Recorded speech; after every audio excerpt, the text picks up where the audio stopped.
इधर धामी सरकार करप्शन के खिलाफ जीरो टॉलरेंस की बात कह रही है, मगर भाजपा के ही दो पूर्व सीएम का कहना है कि पहाड़ पर करप्शन खत्म ही कहां हुआ है और ऐसे में विपक्ष भाजपा सरकार पर हमलावर है।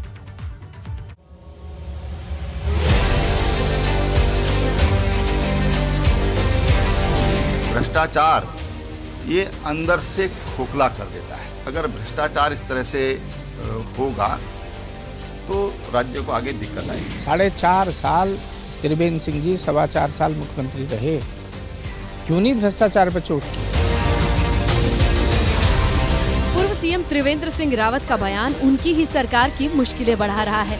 त्रिवेंद्र रावत उत्तराखंड में करप्शन की बात कह रहे हैं। उनका कहना है अगर करप्शन नहीं रुका तो नतीजा ठीक नहीं होगा। अत्यंत दुर्भाग्यपूर्ण है क्योंकि भ्रष्टाचार ये अंदर से खोखला कर देता है और ये उत्तराखंड जैसे नवोदित राज्य के लिए, जिसके अभी आर्थिक संसाधन बहुत सीमित हैं, जितना हम राजस्व प्राप्त करते हैं लगभग उतना या उससे थोड़ा अधिक हम वेतन पर दे रहे हैं। तो आखिर अगर भ्रष्टाचार इस तरह से होगा तो राज्य को आगे दिक्कत आएगी। मगर त्रिवेंद्र के बयान के बाद कांग्रेस भाजपा सरकार पर हमलावर है। कांग्रेस सवाल कर रही है कि जब सरकार भाजपा की है तो फिर करप्शन पर एक्शन लेने में किस बात का डर है? ऐसा लगता है उत्तराखंड भाजपा नेताओं को सियासी तकरार के लिए विपक्ष की जरूरत नहीं रह गई है और खास तौर पर जब से पूर्व मुख्यमंत्री त्रिवेंद्र सिंह रावत के एडवाइजर रहे के.एस. पवार के खिलाफ मुख्यमंत्री पुष्कर सिंह धामी ने मनी लॉन्ड्रिंग के मामले में विधायक उमेश कुमार की शिकायत पर सीआईडी जांच बैठाई है, तब से भाजपा के नेताओं की जो कोल्ड वॉर थी ये ओपन वॉर हो गई। पूर्व मुख्यमंत्री तीरथ सिंह रावत की भी एंट्री होती है और वो साफ साफ कहते हैं कि जितना कमीशन खोरी उत्तराखंड में है उतनी कहीं नहीं है और उत्तर प्रदेश से जब हम अलग हुए थे जितनी कमीशन खोरी उस समय थी उसमें कमी नहीं आई, इजाफा ही हुआ है, जो देवभूमि के लिए एक बहुत ही खतरनाक संकेत है। कांग्रेस त्रिवेंद्र से भी ये सवाल कर रही है। वो खुद भी तो 4.5 साल तक सीएम रहे, इसलिए उन्होंने करप्शन क्यों नहीं कम किया? बात कह रहे हैं आज सत्ता से हट गए इसलिए कह रहे हैं। दूसरी बात है कि सरकार किसकी है और वो किस पार्टी के नेता हो? कांग्रेस के नेता तो है नहीं। क्यों नहीं भ्रष्टाचार को समाप्त कर रहे हैं? 4.5 साल त्रिवेंद्र सिंह जी 4.25 साल मुख्यमंत्री रहे, क्यों नहीं भ्रष्टाचार पर चोट की? और पनपाते रहे भ्रष्टाचार को, और पनपाते रहे। आज कम से कम मैं तो इसलिए बधाई दे रहा हूँ कि वो हिम्मत कर रहे हैं, बोल रहे हैं भ्रष्टाचार है और उन्हें स्वीकार किया कि मेरे कार्यकाल में भ्रष्टाचार था, मैं भी असफल रहा हूँ और आज की सरकार में भ्रष्टाचार है। इस बात को कम से कम भाजपा का नेतृत्व तो स्वीकार कर रहा है। मामला यही नहीं थमा। सांसद तीरथ सिंह रावत ने भी कमीशन खोरी की बात कहकर अपनी ही सरकार पर सवाल खड़े कर दिए। तो वहीं तीरथ रावत ये भी कह गए कि जिस तेजी से उत्तराखंड का विकास होना चाहिए था वैसा हुआ नहीं। राज्य को बनाने के लिए उत्तराखंड की जनता ने बड़ा संघर्ष किया है, बड़ा आंदोलन किया। न जाने कितनी माता बहनों ने, नौजवानों ने अपनी कुर्बानियाँ दी हैं। इवन की माताएं बहनें द्रांति लेकर सड़कों पे उतरी थी। कर्मचारी ताला लगा करके नौकरी की चिंता न करते हुए सड़कों पे आया था। लेकिन जो सपना था वो सपने को साकार करने के लिए उनसे तो हम लोग प्रयासरत है, हमारी सरकार लगातार लगी हुई है। मेरा इतना जरूर है कि जिस तेजी के साथ में होना चाहिए था और कानून व्यवस्था और अन्य जो भी है भ्रष्टाचार, अंकुश लगना, यह जब से उत्तराखंड बना तभी से ही होना चाहिए था, लेकिन वो बीच के काल में जो नहीं हो पाया। धामी सरकार करप्शन के खिलाफ जीरो टॉलरेंस की नीति पर काम करने की बात कह रही है, मगर भाजपा के ही दो पूर्व सीएम के बयान मौजूदा सरकार की मुश्किलें बढ़ा रहे हैं। तो अब देखना यह है कि भारतीय जनता पार्टी का शीर्ष नेतृत्व यहाँ की सरकार और संगठन में बैठे हुए या पूर्व मुख्यमंत्रियों के बीच जो ये सब चीज़ें चल रही हैं, जो पार्टी की किरकिरी भी करा रही हैं, जिसका कांग्रेस बहुत किनारे पर बैठकर मजा ले रही है, उसको थामने में कामयाब होता है या नहीं। अपने सहयोगी कैमरामैन क्रिस्टोफर लॉरेंस के साथ एबीपी गंगा के लिए देहरादून से अजीत सिंह राठी। नमस्कार, बहुत स्वागत है आपका एबीपी गंगा में और मैं हूं आपके साथ आयुषी नेगी। आप देख रहे हैं उत्तराखंड प्राइम और बुलेटिन की शुरुआत करेंगे इस वक्त की बड़ी खबर के साथ। हरिद्वार से बड़ी खबर आपको बता दें, यहां सिडकुल फैक्ट्री में आग लगी है। एलईडी बल्ब बनाने वाली फैक्ट्री में आग लगी। शॉर्ट सर्किट की वजह से आग लगने की आशंका जताई जा रही है।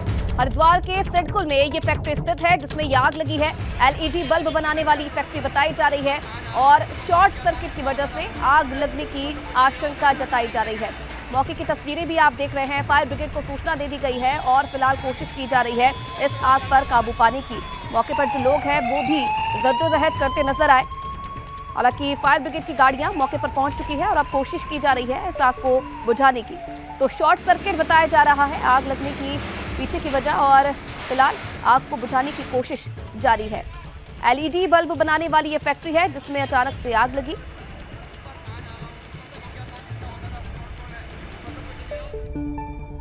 तो हरिद्वार जिले में आग की दो घटनाएं हुई हैं। एक तरफ रुड़की में एक मकान की छत पर रखी पराली में अचानक से आग लग गई। आग लगने के बाद हड़कंप मच गया। आसपास के लोगों ने आग पर काबू पाया। आग लगने की वजह साफ नहीं हो सकी है। मामला रुड़की के बंगलौर इलाके का है। तो वहीं हरिद्वार में फैक्ट्री में आग लगी है। तो तस्वीरें आपके सामने, रुड़की में पराली में अचानक से आग लगी। हालांकि किस कारण से आग लगी इसके बारे में जानकारी नहीं मिल पाई है। लेकिन दूसरी तस्वीर आप देख रहे हैं हरिद्वार से, जहां सिडकुल में एलईडी बल्ब बनाने वाली इस फैक्ट्री में अचानक से आग लगी। शॉर्ट सर्किट आग लगने के पीछे की वजह बताई जा रही है। फायर ब्रिगेड की गाड़ियां मौके पर पहुंच चुकी हैं और आग पर काबू पाने की कोशिश की जा रही है। और आगे बढ़ेंगे एक और बड़ी खबर के साथ। रुद्रपुर की खेड़ा कॉलोनी में दो पक्षों में विवाद में फायरिंग हो गई है। एक पक्ष के लोगों ने दूसरे पक्ष पर फायरिंग कर दी है। गोली लगने से एक लड़का घायल हुआ है। पुलिस मामले की छानबीन कर रही है। तो रुद्रपुर का ये पूरा मामला है। मामूली सी बात पर फायरिंग हुई है जिसमें एक लड़का घायल हुआ है। दो पक्षों के बीच में ये विवाद हुआ और देखते देखते जो विवाद था मारपीट में तब्दील हो गया और इस बीच फायरिंग भी हुई जिसमें एक जो लड़का है वो घायल बताया जा रहा है। पुलिस फिलहाल मौके पर पहुंच चुकी है और मामले की छानबीन कर रही है। इधर उत्तराखंड में शनिवार को एक ही दिन में 2 बार भूकंप के झटके महसूस हुए हैं जिसकी तीव्रता 5.4 के करीब थी। आईआईटी रुड़की के वैज्ञानिकों का कहना है कि इंडियन प्लेट्स के नॉर्थ ईस्ट में मूवमेंट की वजह से छोटे छोटे भूकंप आ रहे हैं और इसीलिए लोगों को घबराने की बजाय सावधान रहने की जरूरत है। हिमालय तो बड़ा डायनेमिक सिस्टम है, इसमें अर्थक्वेक आते रहते हैं। ये कोई बहुत चकित करने वाली बात नहीं है। बस ये है कि हमको इनके साथ रहना सीखना पड़ेगा ताकि हम जान माल की हानि कम कर सकें। और इधर पिथौरागढ़ में पिकनिक मनाने जा रहे स्कूली छात्रों से सीएम पुष्कर सिंह धामी ने बातचीत की। बस के अंदर जाकर छात्रों से रूबरू हुए और उनसे बात भी की।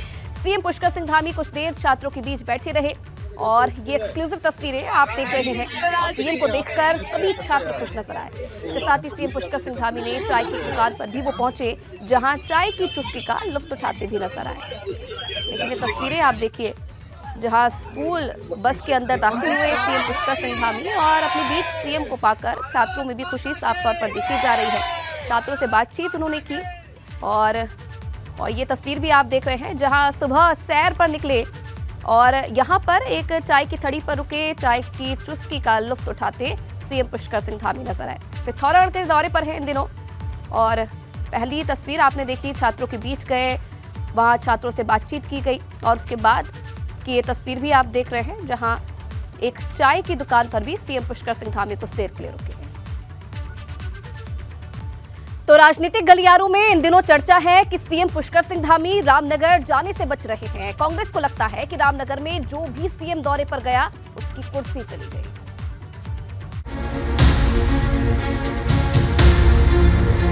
पुष्कर सिंह धामी जब से उत्तराखंड में सीएम की कुर्सी पर काबिज हुए हैं तो ताबड़तोड़ दौरे कर रहे हैं। अधिकारियों के साथ, कार्यकर्ताओं के साथ सब बैठक करके पूरी जो फीडबैक है क्षेत्र का, विकास का, पूरे विधानसभाओं का, वो सब कर रहे हैं। ऐसा शायद ही कोई दिन आता हो जब सीएम धामी का किसी न किसी जिले में सरकारी कार्यक्रम न होता हो। सकता है माननीय मुख्यमंत्री जी में कोई ऐसा तंत्र मंत्र का कोई डर बैठा हो। कहीं मुख्यमंत्री सरकार की घोषणाओं की शुरुआत करते हैं, कहीं जनता को नई सौगात देते हैं, मगर इन सब के बीच कांग्रेस सवाल कर रही है कि मुख्यमंत्री आखिरकार रामनगर आने से क्यों बच रहे हैं। रामनगर के तमाम भाजपा नेता इसको लेकर कोई भी सही जवाब देने को तैयार नहीं है। तो वहीं बात करें कांग्रेस की, तो कांग्रेस के नेता आरोप लगा रहे हैं कि पुष्कर सिंह धामी शायद तंत्र मंत्र में विश्वास रखते हैं, तभी रामनगर आने से बच रहे हैं। आपको बता दें, रामनगर में पिछले कई ऐसे मुख्यमंत्री गुजरे हैं जिनके आने के बाद वो या तो चुनाव हारे हैं या फिर उनको हटना पड़ा है। रामनगर में सीएम धामी के ना आने को कांग्रेस सामान्य नहीं मान रही है। कांग्रेस को लगता है कि भाजपा नेता तंत्र मंत्र में भरोसा रखते हैं, शायद इसी वजह से सीएम भी रामनगर आने से बच रहे हैं। अब ये लोग तो सब तंत्र मंत्र में यकीन रखने वाले लोग हैं। इनका तो जो जीवन यापन है वो तंत्र मंत्र पर ही निर्भर है। तो हो सकता है कि जो पूर्व मुख्यमंत्री जो यहाँ आए भाजपा के और जो हार गए, उस डर से ये रामनगर आने से बचते हों। और ये भी हो सकता है कि ये खुद जब मुख्यमंत्री के दावेदार थे, रामनगर आए थे, तो खुद भी हार गए थे। राजनीतिक गलियारों में चर्चा है कि जो भी नेता रामनगर आया है उनके साथ कुछ अच्छा नहीं हुआ है। पिछले कई मुख्यमंत्री या तो अपना चुनाव हार गए या फिर उन्हें कुर्सी गंवानी पड़ गई। सियासी गलियारों में चर्चा है कि रामनगर आने पर भाजपा नेता भुवन चंद्र खंडूरी चुनाव हार गए थे। इसी तरह से हरीश रावत भी रामनगर आने के बाद चुनाव हार गए थे। विजय बहुगुणा को रामनगर आने के बाद सीएम पद से हटना पड़ा था, जबकि त्रिवेंद्र सिंह रावत को भी सीएम की कुर्सी छोड़नी पड़ गई थी। हालांकि भाजपा कह रही है कि ये सब कोरी अफवाह है, न तो सीएम और न ही पार्टी ऐसी किसी बात पर भरोसा करती है। 2 बार आ चुके हैं चुनाव के बाद, चाहे 2 बार या 3 बार, कई बार आ चुके हैं। तो वहीं जो हमारी जो समीक्षाएं होती हैं विधानसभाओं की, उनमें अधिकारियों के साथ, कार्यकर्ताओं के साथ सब बैठक करके वो पूरी जो फीडबैक है क्षेत्र का, विकास का, पूरे विधानसभाओं का, वो सब कर रहे हैं। तो आज आगे जब पूरी विधानसभा सारे जिलों का ये भ्रमण कार्यक्रम उनका हो जाएगा, तो मैं उसके बाद जो हमसे उन्होंने प्रत्येक विधायक से, केवल भाजपा के विधायकों से ही नहीं, वो अन्य जो विपक्षी विधायक उनसे भी 10-10 प्रस्ताव अपने अपने क्षेत्रों के मांगे हैं। अब सवाल ये है कि रामनगर को लेकर सियासी गलियारों में जो चर्चा है उसका सच क्या है? क्या ये सब अफवाह और अंधविश्वास है या फिर इसके पीछे कोई कहानी है? एबीपी गंगा भी ऐसी किसी बात का न तो समर्थन करता है, न ही हमारा मकसद अंधविश्वास को बढ़ावा देना है। एबीपी गंगा के लिए रामनगर से दानिश खान की रिपोर्ट। उत्तराखंड में सरकारी महकमों में करप्शन की जड़ें इतनी गहराई तक जमी है कि उन्हें उखाड़ पाना सरकार के लिए लगता है कि मुमकिन नहीं हो पा रहा है। पौड़ी में सोशल मीडिया पर एक पटवारी और कानूनगो का रिश्वत मांगते ऑडियो वायरल हुआ है, जो कि साफ करता है कि करप्शन कम नहीं हो रहा है।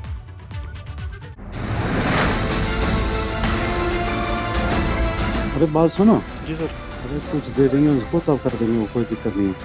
अच्छा अच्छा, ठीक है। ठीक है। सरकारी महकमों में करप्शन की जड़ें किस गहराई तक जमी हुई हैं, ये ऑडियो उसकी तस्दीक कर रहा है। पौड़ी में सोशल मीडिया पर एक ऑडियो वायरल हो रहा है।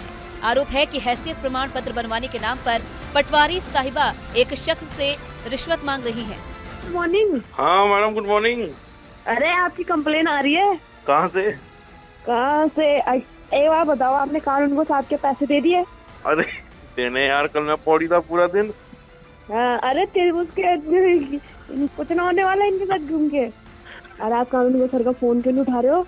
अरे यार मेरे को डर लग रहा है फोन उठाने में। मतलब आप कई काम पड़ते हैं आप लोगों के, तो आप भी समझ रहे हो ना। अगर आपके पास अभी नहीं है तो कोई नहीं है, तो आप ऐसे करो, अभी फोन कर लो और फिर रूम पे चले जाना। अरे मैडम मांग भी तो 3000 रुपए रही है, नहीं कि कुछ हल्का हाथ रख ले। अरे तो पता, और आपका फॉर्म नहीं बनता। उस टाइम तो आप कह रहे थे कि फॉर्म बनना है, फॉर्म बनना है। अब सर ने अपने जेब से दिए कि चल भाई इस लड़के का काम हो जाए, है ना, ये भी तो है। एक और ऑडियो भी वायरल हुआ है जिसमें कानूनगो खुद व्यापारी से पैसे मांगते सुनाई दे रहे हैं। हाँ लगा दे तो ना उस पे ओरिजिनल। बस सर आ रहा हूँ, वही लेके आ रहा हूँ, फोटो निकलवा रहा था बस। अच्छा ओरिजिनल वाला? हाँ सर। अच्छा अच्छा। अरे बात सुनो। जी सर। अरे कुछ दे देंगे उसको, तब कर देंगे, वो कोई दिक्कत नहीं है। अच्छा अच्छा, ठीक है। ठीक है सर, ठीक है। इस वायरल ऑडियो पर डीएम ने संज्ञान लिया है और जांच बैठा दी गई है। इस संबंध में प्रकरण मेरे संज्ञान में जब लाया गया तो एसडीएम से हम जांच रिपोर्ट मांग रहे हैं, और जैसे ही उस संबंध में उस पूरे प्रकरण से रिलेटेड इन्फॉर्मेशन आएगी तो अप्रोप्रिएट एक्शन लिया जाएगा। इस ऑडियो से साफ है कि तहसील में कोई भी दस्तावेज बनवाना हो तो बगैर कुछ दिए काम ही नहीं होता है। पटवारी कानून को समेत दूसरे कर्मचारी तब तक काम नहीं करते हैं जब तक उनकी जेब गर्म नहीं होती है। एबीपी गंगा के लिए पौड़ी से आलोक रावत की रिपोर्ट। और चलिए आगे बढ़ेंगे, रुख करेंगे बड़ी खबर का। देहरादून से बड़ी खबर आपको बता दें, भाजपा प्रदेश अध्यक्ष महेंद्र भट्ट का बयान, कांग्रेस के कई विकेट गिराने की तैयारी भाजपा कर रही है। कांग्रेस के कई पदाधिकारियों को भाजपा ज्वाइन कराएंगे। महेंद्र भट्ट की तरफ से ये बड़ा बयान दिया गया है। उनका कहना है कि कांग्रेस के कई विकेट गिराने की तैयारी बीजेपी की तरफ से की जा रही है और आने वाले समय में कांग्रेस के कई पदाधिकारियों को भाजपा ज्वाइन करवाएंगे। जोड़ों के नाम से चल रहे थे, मैंने कहा था भाई भारत जोड़ो ने अपने कांग्रेस जोड़ों में लो, और यह भी दिखाई देगा और बड़ी संख्या में दिखाई देगा कि बहुत बड़ी संख्या में कांग्रेस के नेता भी हमको जोड़ों में शामिल कर रहे हैं। तो उत्तराखंड में गन्ना पेराई का सत्र 17 नवंबर से शुरू होने जा रहा है, जिसके लिए सभी तैयारियां पूरी कर ली गई है। गन्ना मंत्री 17 जुलाई को नादेही शुगर मिल से पेराई सत्र की शुरुआत करेंगे और उसके बाद सभी शुगर मिलों में 21 नवंबर तक पेराई सत्र शुरू हो जाएगा। 21 के बीच में पेराई सत्र शुरू करने जा रहा हूँ। 17 को हमारी नादेही का होगा, 18 को सितारगंज का होगा, 21 को किच्छा का होगा, 20 तारीख को आसपास हमारा बाजपुर का होगा, डोईवाला का होगा। तो सारे सत्र हमारे 21 तारीख से पहले शुरू हो जाएंगे पेराई सत्र।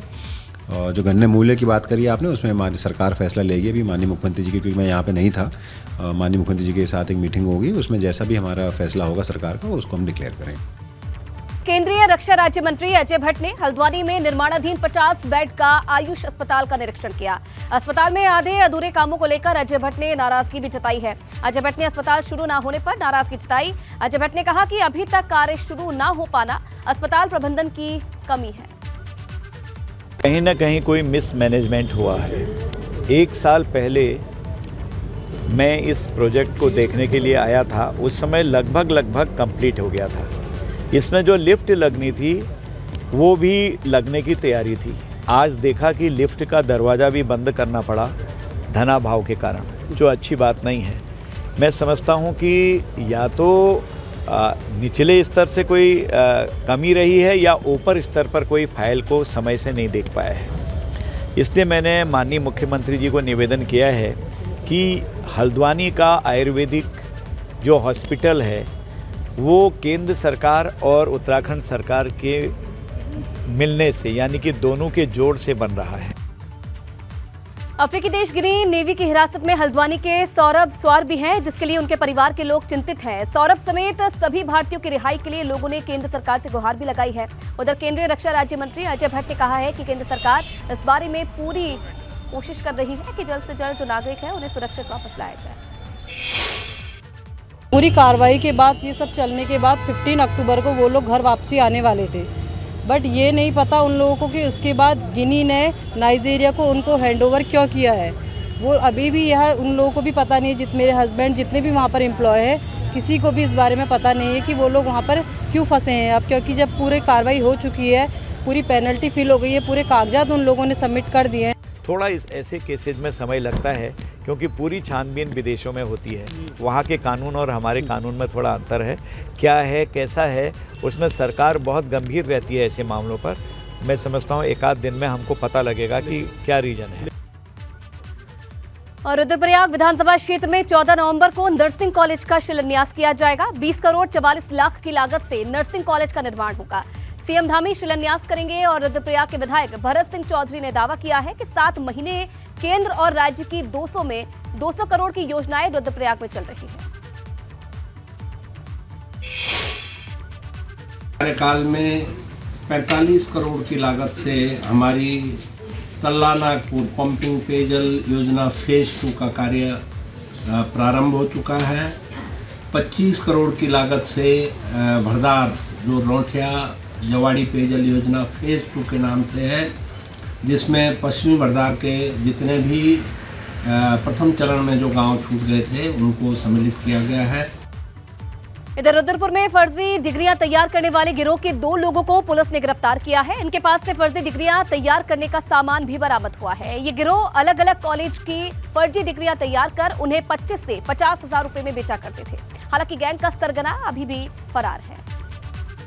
जैसे काफ़ी हाई क्वालिटी प्रिंटर्स मल्टीपल संख्या में मतलब और विभिन्न लैपटॉप्स, मल्टीपल लैपटॉप्स हो गया, मल्टीपल डेस्कटॉप्स हो गया, विभिन्न फ़ोन्स, और आपका हज़ारों की संख्या में ब्लैंक क्या बोलते हैं डिग्री सर्टिफिकेट्स और माइग्रेशन सर्टिफिकेट्स और इवन तैयारशुदा डिग्री और डिप्लोमा सर्टिफिकेट्स भी हमें मिल गया है।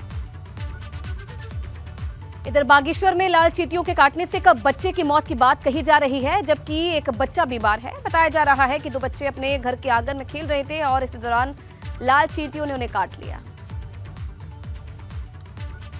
चींटी के काटने से बच्चे की मौत की बात सामने आ रही है।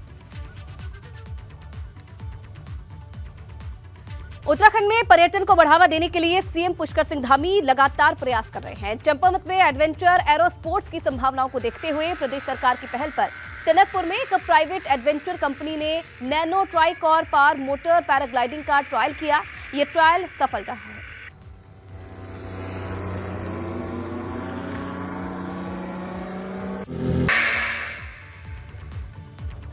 और पौड़ी में 17 नवंबर को छात्र संघ चुनाव होना है, जिसे लेकर छात्रों में काफी उत्साह देखा जा रहा है। छात्र संघ चुनाव में अध्यक्ष, उपाध्यक्ष, सचिव, कोषाध्यक्ष समेत कई पदों के लिए 13 छात्र चुनावी रण में उतरे।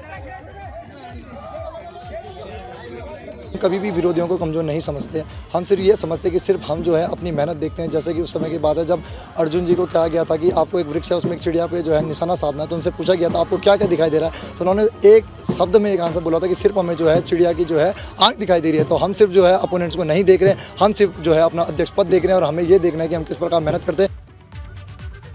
तो यमुनोत्रि धाम के कपाट फिलहाल बंद है और इस बार यमुनोत्रि धाम की यात्रा पर भी बड़ी संख्या में तीर्थ यात्री पहुंचे। अगले सीजन में भी यात्रा विधिवत रूप से संचालित हो, इसके लिए डीएम ने मंदिर समिति के पदाधिकारियों और होटल एसोसिएशन के साथ व्यवस्थाओं का जायजा लिया। डीएम ने यमुनोत्रि धाम में चल रहे निर्माण काम 15 दिसंबर तक पूरे करने के निर्देश दिए। यहाँ विभिन्न विभागों को लेकर एक निरीक्षण किया गया है और पैदल पूरे मार्ग को देखा गया है और विभागों को बताया गया है क्या कुछ करने की आवश्यकता है और मंदिर समिति के द्वारा भी जो सुझाव दिए गए हों उसके क्रम में भी आवश्यक दिशा निर्देश दिए गए हैं। इसी में जो अन्य जो स्थानीय व्यक्ति हैं हमारे जानकी चट्टी के होटल व्यवसायी इत्यादि, उनसे भी सुझाव लिए जा रहे हैं। नमस्कार, बहुत स्वागत है आपका एबीपी गंगा में और मैं हूं आपके साथ आयुषी। एक बड़ी खबर है लखनऊ से हमारे पास। कल गिराई जाएगी यजदान बिल्डर्स की अवैध इमारत। ये ताजा अपडेट लखनऊ से हमारे पास है। इमारत गिराने को मुंबई से बुलाई गई एक्सपर्ट्स की टीम। पूरी बिल्डिंग जमींदोज होने में कुल 15 दिन का वक्त लगेगा। आसपास की इमारतों को और चीजों को नुकसान से बचाने के लिए इस टीम को बुलाया गया है और 6 मंजिला है यजदान बिल्डर्स की ये इमारत। कैसे कोलैटरल डैमेज न हो या कम से कम हो, इसके लिए मुंबई से एक्सपर्ट्स की एक टीम बुलाई गई है और अवैध इमारत को ध्वस्त किया जाएगा। यजदान बिल्डर्स की इस इमारत को लखनऊ में। ये आप यहाँ इनसे बात करने आए थे? नहीं, हम खाली निगाह डालने आए थे बस। हमें नहीं आइडिया है ना। चलिए ठीक है। इनका कहना है चौधरी साहब इनका कहना है कि जो खरीदार हैं उनको सूचना नहीं दी गई। ओंकार चौधरी क्या है सर? यही है, यही। थोड़ा बंद करने दीजिए। जिन्होंने फ्लैट खरीदा है उनका कहना है कि उनको सूचना नहीं दी गई कि बिल्डिंग गिराई जाएगी। उनका कहना है बिल्डिंग गिराई जाएगी, सूचना नहीं दी। आइए मिश्रा जी। क्या कहेंगे? ए मिश्रा जी, देखिए यही है चौधरी जी, कुछ कहना नहीं चाहते हैं और यहाँ आप एलडीए से हैं, आप एलडीए से हैं। देखिए यहाँ पर जो फ्लैट ओनर्स हैं वो हंगामा कर रहे हैं, उनको क्या आखिर नोटिस नहीं दिया गया? कह रहे हैं कि पैसा वापस करिए। कौन देगा, एलडीए या बिल्डर देगा? बिल्डर देगा जिससे खरीदे हैं। बिल्डर का कहना है कि उसके पास सारे कागज हैं, लीगल है। तो वो जाकर ऑफिस में दिखाएं ना, अधिकारी दिखाएं। ये सब हम लोग स्टेटमेंट अधिकारी लेवल पर पूछ। आप लोग यहाँ किस लिए आए थे? निरीक्षण के लिए। निरीक्षण के लिए कल रात कर चुके हैं पहले? हमेशा किया जाता है। कोई इंस्ट्रक्शंस हैं एलडीए के अधिकारियों के यहाँ के जो फ्लैट ओनर्स हैं उनको लेकर? ऐसा कुछ नहीं। किसी ने भेजा आपको? किसी ने भेजा आपको यहाँ? देखिए आप लोग इन्वेस्टर हैं तो क्या आखिर वहां पर लोगों से भी बात कर रहे हैं और जो ऑफिशियल्स पहुंच रहे हैं उनसे भी उन्होंने बात की है। और अब विवेक त्रिपाठी के पास लाइव चलते हैं, लखनऊ से हमारे साथ कनेक्ट हैं। विवेक, का जो कुछ भी होना है ये क्यों हो रहा है, ये कब से शुरू होगा और कितना वक्त लगेगा? 55 लाख रुपए का फ्लैट। और जितेंद्र इधर आइए, और भी निवेशक हैं बहुत सारे। मैम, आपने फ्लैट खरीदा था, यहाँ कितने साल से रह रही हैं?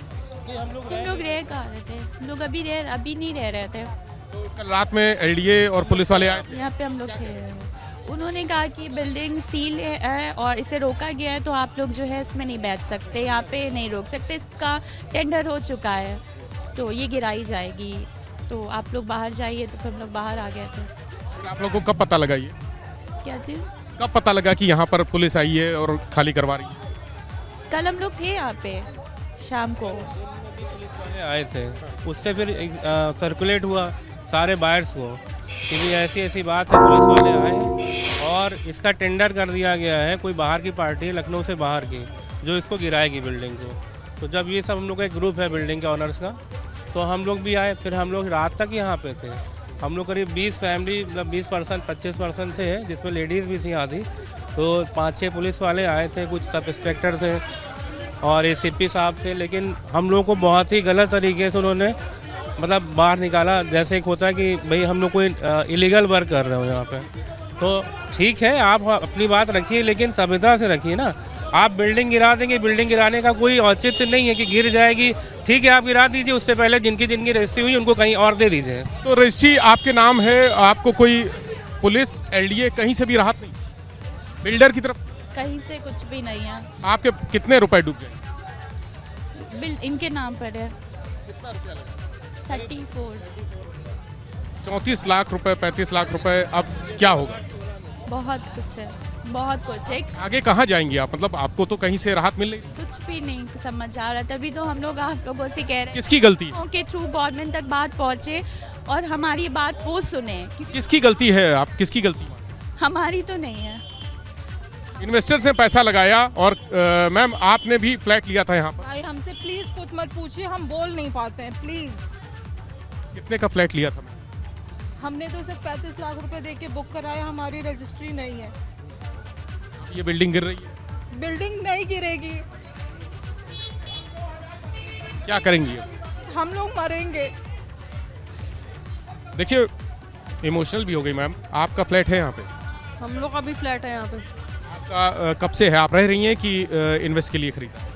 हम लोग यहाँ पे रहने के लिए हम लोग ने खरीदा है। हम लोग सिर्फ इंतजार करें कि बन जाए। हम लोग का बस मिलने वाला था, फिर एकदम से पता चला कि ये टूटना शुरू हो गया है। हम लोग बस यहाँ एकदम आने ही वाले थे, सब शिफ्टिंग कर रहे थे, फिर एकदम से इसको तोड़ दिया गया। पर हम लोग बताइए हम लोग क्या करें? हम लोग तो हम दोनों भाई बहन हैं सिर्फ, मेरे तो पापा भी नहीं हैं और मेरी मम्मी बाहर जॉब करती हैं। हम लोग सिर्फ यहाँ 4-4 हफ्ते भर से आके पूरे दिन बैठते हैं। पता नहीं कि एलडीए के लोग यहाँ सब लोग आए, तब भी उन लोगों ने क्या बोला भगवान मालिक है। एलडीए लोग अब भगवान मालिक कहेंगे बिल्डिंग गिरने से, तो बताइए क्या होगा? हम लोग कहाँ जाके रहेंगे? हम लोग यहीं रहने लगेंगे क्या? कल आती है पुलिस निकाल के चली जाती है हम लोगों को। मेरी बहन का फ्लैट है इसमें, पूरी जिंदगी की। अगर कल से बिल्डिंग गिरना शुरू होगी तो ये लोग तो सड़क पे हैं अभी। बिल्कुल सड़क में सर, पूरे जिंदगी पूरे सब पैसा कौड़ी सब लगा दिया गया है। कहाँ से बिल्डर गलत है, कहाँ से क्या चीज वो है? फ्री होल्ड दे रहे थे, कहते कि इस पे वो चलान कर देंगे गाड़ी पर। यहाँ पे भी नहीं रुकने दे रहे थे हम लोग को कल। कौन कह रहा था? पुलिस कह रही थी कि यहाँ पे भी नहीं खड़े होने देंगे, चलान कर देंगे, गाड़ी हटाओ यहाँ से। भाई अपना हम लोग ने इतने पैसे लगाए, कैसे छोड़ के चले जाए? हम लोगों ने फ्लैट खरीदने के पहले कोई कागज नहीं देखे? अरे हम लोग ने सब कागज देखे थे, एक नहीं, इन लोग की हम लोग दूसरी तीसरी बिल्डिंग में हम लोग ले रहे हैं। आपने कागज देखे थे फ्लैट खरीदने? सब कुछ देखा था। बिल्डर के पास नजूल के पे 25% फ्री होल्ड की रसीद भी थी। फिर ऐसा कैसे? ये तो अधिकारी बताएंगे क्या कर रहे हैं। अभी अधिकारी आए थे आपके सामने, उन्होंने कहा कि ध्वस्तीकरण का कोई आदेश नहीं है। पेपर में आप पढ़िए, निकला है कल से बिल्डिंग गिरेगी। पिछली बार हमें कोई नोटिस नहीं दी गई, बिल्डिंग टूट रही थी तो इलेक्ट्रॉनिक मीडिया से पता चला हमारा घर टूट रहा है। जो हम लोग केस कर देंगे, कल यहाँ पे खड़े हुए कहा हमें धक्का मार के कल पुलिस वालों ने बाहर निकाला कि आपके ऊपर केस कर देंगे। ऐसे हमारे ऊपर कोई भी केस कर देगा, पैसे हमने लगा रखे हैं। केस तुम करोगे, केस हम करेंगे। औरतों के साथ बदतमीजी करते हैं ये लोग। अब हम लोग आत्मदाह करेंगे। ये बिल्डिंग गिरी तो हम भी मरेंगे, हमारा पैसा है। आपने लोन लिया था? नहीं, लोन नहीं लिया है। तो पैसा डूब गया? पैसा डूबेगा कैसे? हम लोग मरेंगे इस पैसे के साथ। पैसा कैसे डूबेगा? आप बताइए, हम फ्री होल्ड करा रहे हैं, जैसे इतने पैसे खर्च किए हम लोग सब लोग मिलके फ्री होल्ड करा लेंगे। भाई आप बिल्डर को हटाइए, आप कहिए आप अपने अपने घर तैयार करा लो, हम खुद मिलके ये बिल्डिंग रेडी करा लेंगे। कोई सुनवाई नहीं हो रही है और मैम कह रही हैं खुद रेडी करवा लेंगे, बिल्डर को कुछ ज़रूरत नहीं है। आप मैम यहाँ पर रह रही हैं? हाँ जी सर, मैं अभी यहाँ रह नहीं रही हूँ, मैं रेंट पे रह रही हूँ। बट ये हमने अपने रहने के लिए ही फ्लैट लिया था और 6 महीने से हमें एक्स्ट्रा पे करना पड़ रहा है, क्योंकि मेरा ऑफिस पास में, बच्चे का स्कूल पास, इसलिए हमको कहीं पास में ही लेना पड़ रहा है। हमने यही सोच के एक घर बनाने की कोशिश की थी और हमें किसी चीज़ से कोई मतलब नहीं है। क्या है, मुझे मेरा घर चाहिए। मैं ये चाहती हूँ कि जो भी ये गवर्नमेंट है, LDA है, वो हमको अगर नज़ूल का पे करने दे तो हम जितने लोग रजिस्ट्री जिनकी हो चुकी वो सब मिल के भी पे कर देंगे। बट हमें अपना सर घर चाहिए, किसी भी शर्तों में हमें अपना घर चाहिए प्लीज़। वो बिल्डर का क्या करते हैं, बिल्डर से क्या होता है उनका मुझे मतलब नहीं, मेरे को मेरा घर चाहिए। अब वो किसी भी तरीके में यही चाहूँगी कि हमें हमारा घर मिल जाए। यहाँ पर बिल्डर भी हैं, हम बिल्डर से भी बात करते हैं, चूँकि यहाँ हंगामा मचा हुआ है कल से ही, लगातार लोग आ रहे हैं और 48 फ्लैट हैं, 6 मंजिला इमारत में 48 फ्लैट हैं, जिसमें से 37 फ्लैट की रजिस्ट्री हो चुकी है, 37 फ्लैट बिक चुके हैं और उनकी रजिस्ट्री हो चुकी है, कुछ फ्लैट बाकी हैं। कहाँ के जो बिल्डर हैं यहाँ सायम अंदर हैं, देखिए अंदर हैं बिल्डर। आइए जरा जितेंद्र बिल्डर से भी बात कर लेते हैं कि आखिर गलती कहाँ है, किसकी है। सायम ये बताइए, ये लोग कह रहे हैं कि आपके पेपर सब ठीक थे जी, LDA कह रहा है पेपर्स गलत हैं, क्या सही है, हकीकत क्या है? ये LDA का लेटर मेरे पास है, किसी का नहीं। लखनऊ विकास प्राधिकरण 75 लाख रुपए इन्होंने हमसे फीस जमा करवाई है। उसके बाद मैप के लिए वो किया। 2018 में LDA ने नज़ूल की NOC के लिए हमें नोटिस दी, हमने 2019 तक गए इनके पास। 2019 में नज़ूल डिपार्टमेंट बंद हो गया पूरी तरीके से, पैसे नहीं लिए। 2020 में इन्होंने नक्शा निरस्त कर दिया। हम इनके पास गए दौड़ते हुए कि भैया हमारा नक्शा निरस्त कर दिया गया है। तो इसका क्या गया, उन्होंने 8 लाख रुपए सेम डेट में हमसे कंपाउंडिंग भी जमा करवाई। कंपाउंडिंग जमा कराई जी, 8 लाख रुपए उसी अधिकारी ने जिसने नक्शा निरस्त किया है। उसके बाद हमने उनसे कहा ये 25% हमारा LDA में फ्री होल्ड का भी जमा है, 75% हमसे नज़ूल डिपार्टमेंट खुलते ही जमा करवा लीजिए। उन्होंने कहा नज़ूल डिपार्टमेंट बंद है। अच्छा, नज़ूल डिपार्टमेंट बंद है तो कार्रवाई क्यों कर रहे हैं? नज़ूल डिपार्टमेंट खोल दें, हम पैसा ना जमा करें, एक तरफा कार्रवाई ना करें, हम पैसा ना जमा करें, तोड़ दें आके, हमारी गलती माने तोड़ दें हमें। आखिर कौन सा फैक्टर ऐसा है कि ये बिल्डिंग गिराई जा रही है? ये नज़ूल डिपार्टमेंट का ही फैक्टर है, लेकिन जब डिपार्टमेंट क्लोज है तो हमारी बिल्डिंग क्यों तोड़ी जा रही है? डिपार्टमेंट खोल दें, हमसे पैसा ले लें, आज खोल दें, आज हम लोग सारे आवंटी जिनकी रजिस्ट्री होगी हम पैसा जमा करने। सारे लोगों का पैसा बर्बाद हो गया, 35-40 लाख रुपए का फ्लैट खरीदा, सबने बाहर रो रहे हैं, तो अब इनके आंसुओं का कौन जिम्मेदार? देखिए, हम तो जिम्मेदार हैं, हम बिल्डर हैं, हम पीछे नहीं हटेंगे। हमें जेल जाना हो, तोड़नी हो, हम पीछे नहीं हटेंगे, हम इनकी जिम्मेदारी सबकी लेंगे। लेकिन इसमें LDA भी जिम्मेदार है। 1 करोड़ रुपए हमसे फीस लेता है, उसके बाद कह देता है अवैध है। 5 साल तक बिल्डिंग बनवाता है, रात दिन बैठ के बिल्डिंग एक दिन में नहीं बनी, उसके बाद कहता है अवैध है। तो सब जिम्मेदार होने चाहिए। हम तो जाएंगे लेकिन सब जिम्मेदार होने चाहिए, हम पीछे नहीं हटेंगे किसी चीज़ से। अगर मेरी 1% मेरी गलती है तो 99% उनकी गलती है। मैंने सब चीज़ें करी है पेपर में, सिर्फ नज़ूल डिपार्टमेंट की NOC नहीं। 99 के रेट में हमसे पैसे हम पैसे दे रहे थे, वो हमसे कह रहे थे आज के डेट में हमें पैसे दीजिए, जो बड़ा अमाउंट होता है 3 करोड़ रुपए,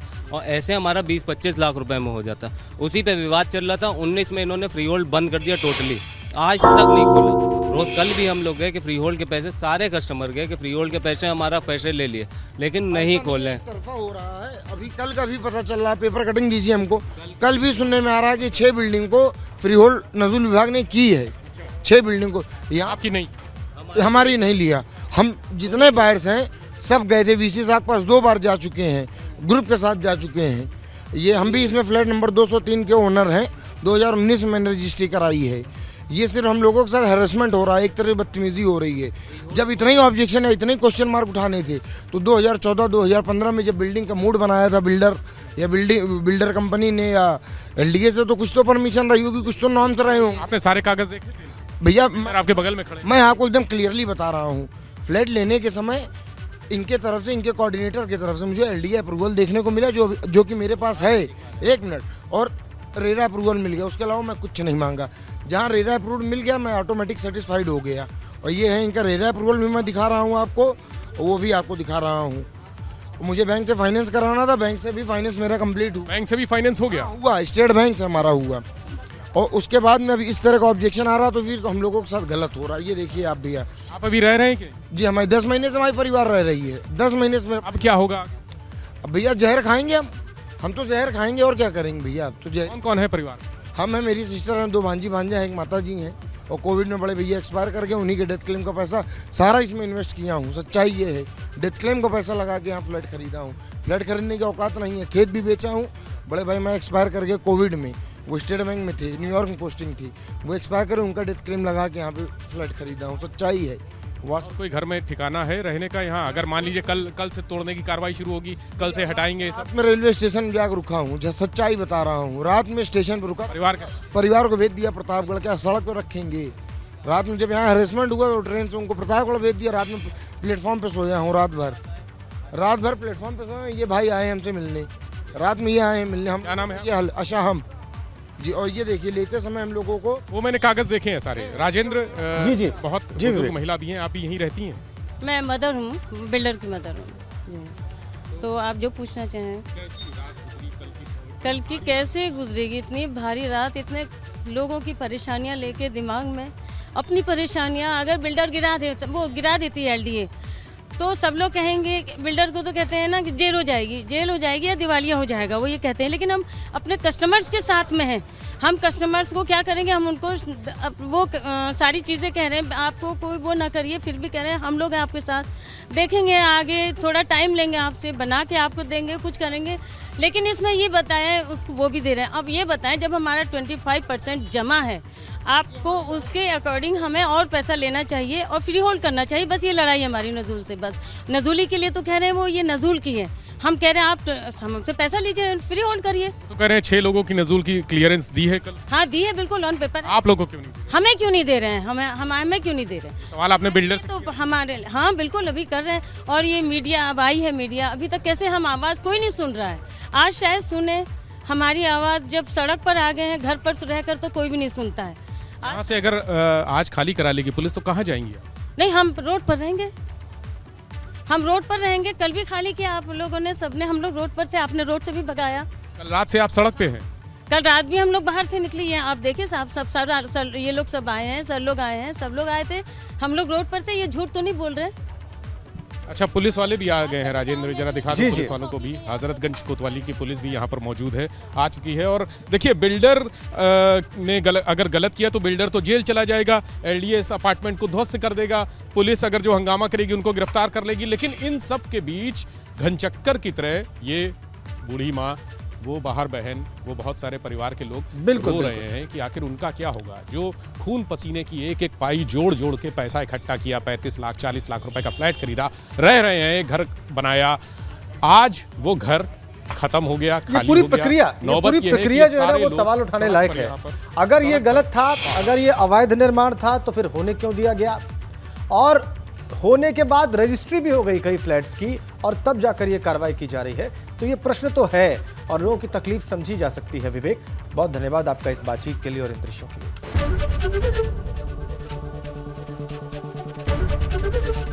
एबीपी गंगा, खबर आपकी, जुबान आपकी।